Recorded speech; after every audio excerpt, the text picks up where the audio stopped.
دوستان نهایت ارجمند، السلام علیکم و رحمت الله. خدا کنه که جور و ساعتمند و سر حال باشین و در گوشه و کنار جهان که باشین، از گزند روزگار در امان باشین. دوستان امروز میخوایم که بر شما طرز تهیه ترشی وطنی از اوری را بر شما نشان بدیم. به خاطر زی دوستان ببینین زردک نیاز داریم، شلغم نیاز داریم، از این مرچ نیاز داریم. من نمیفهم نام بزید مرچی هستک بعد از اونش گلپی. دوستا میتونن که بادنجان هم دیش برتم، اگر بادنجان من نیافتم متاسفانه دیگه. برزی سیرم نیاز استک و در ضمنش مرچ سبز اگر دلتون میخوایم، مرچ سرخی نمیگفتم به خاطر که یک کمک رنگش خوب شد، تندترام استک. و در ضمنش اینی هم اوری است. اگر دوستایی که شما اوری رو نمیفهم، اینی نامش سونه نوشته استک. با اینی نام میتونین که از بازار پیدا کنیم برتان اوری. نمک هم دوستان نیاز داریم. نمک هم هر قسم نمک شما استفاده میکنین، نمکتان هم به اندازه خود پرتین. از اول دوستان میگیرین سیر پوست میکنین. سیرتان که پوست کردین دوستان، در این وقتی که سیر شما پوست میکنین یک مقدار آبم شما در یک دیگ کلان براتان جوش میکنین. دوستا تشکر که بیننده برنامه هستیم. برنامه های ما رو مسلسل سیر میکنین. تشکر از کسایی که چینل ما رو سابسکرایب کرده و تشکر از کسایی که چینل ما رو سابسکرایب نکرده و میکنه.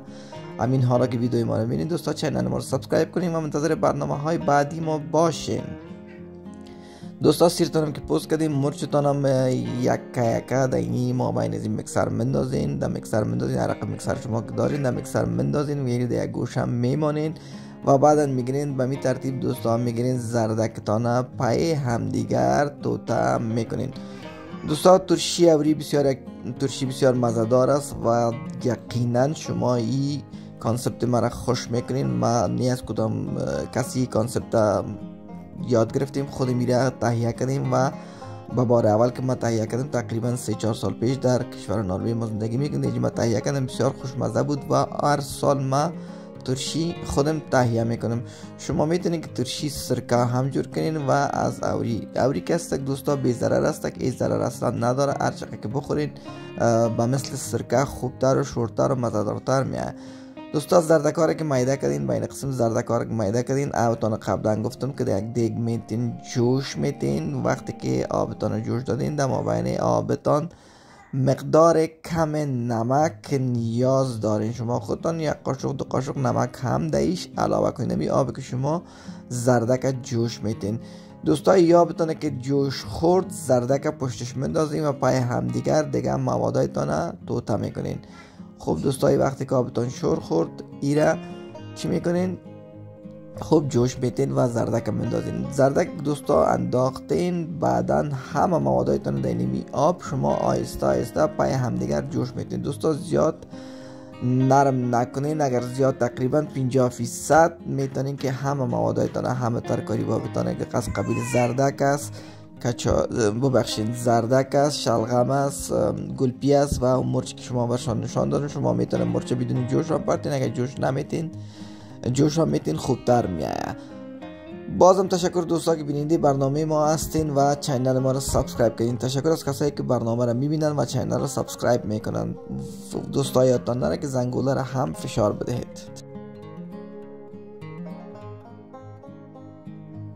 خب دوستا میبینین که آب ما جوش شده و زردک پای همدیگر در مابین از می دیگه که شما آبتان رو جوش دادین پای همدیگر پرتین و بانین که به مدت 5 دقیقه الی 6 دقیقه ای جوش بخوره در می آب. دوستا زردک و هم موادایتان 50% پخته کنین و 50% نرم کنین و قدر زیاد نرم نکنین، چرا که اگر شما وقتی که ترشی شما یا اچارتان میمانین به خاطر که برسد اونم خود اوری دیگه هم نرم میسازه. بنابراین شما که ترشیتان میتونین که تا 6 ماه 7 ماه استفاده کنین بدون از اینکه خراب شود. در بین اوری اصلا دی سرکه استفاده نمیشه. میشه که شما یک کمک کاری ایره زیاد نرم نکنین و کم نرم کنین، بعدا خودش با اتومات در مدت 20 روز 25 روز این نرم میشه. 20 روز 25 روز به خاطر گفتم شما میتونین که بعد از 15 روز میتونین که ترشیتان که شما انداختین استفاده کنین. دوستا فراموشتان نشه که در بین ترشی که شما وقتی جور میکنین از ظرف های آلومینیایی استفاده نکنین. به خاطر شور دادنش هم از ظرف آلومینیایی یا آینی استفاده نکنین. شما ترشیتان میتونین که در یک ظرف پلاستیکی